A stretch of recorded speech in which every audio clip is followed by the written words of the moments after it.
ആനപ്പന്തിയുടെ അടുത്തൂടെ പോകുന്ന ഒരാൾ അത്ഭുതപ്പെട്ടു. ഇത്ര ശക്തരായ ആനകളെ തളച്ചിരിക്കുന്നത് കേവലം ഒരു ചെറിയ കയറിലാണ്. ശക്തിയുള്ള ഒരു ജീവിയായിട്ട് പോലും ആന ആ കയറൊന്ന് പൊട്ടിക്കുകയോ അത് പൊട്ടിക്കാൻ ശ്രമിക്കുകയോ ചെയ്യുന്നു. ആശ്ചര്യം തോന്നിയ അയാൾ ആനകളെ പരിശീലിപ്പിക്കുന്ന പരിശീലകനോട് ഇതിനെക്കുറിച്ച് ചോദിച്ചു. അപ്പോൾ ആ പരിശീലകൻ പറഞ്ഞു, ആനകൾ കുഞ്ഞായിരിക്കുമ്പോൾ തന്നെ അവയുടെ കാലിൽ ഒരു കയറ് കിട്ടും. ആ ചെറുപ്രായത്തിൽ ആദ്യമൊക്കെ അവർ അത് പൊട്ടിക്കാൻ ശ്രമം നടത്തും. ചില സമയത്ത് അവയുടെ കാലിന് പരിക്ക് പറ്റും.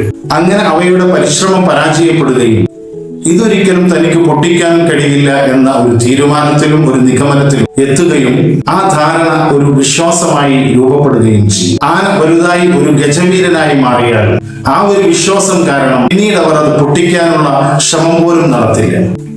ഇതുപോലെ തന്നെയാണ് മനുഷ്യർ. ചെറുപ്പകാലങ്ങളിൽ നാം കേൾക്കുകയും കാണുകയും അനുഭവിക്കുകയും ചെയ്യുന്ന കാര്യങ്ങൾ അവയിൽ നിന്നും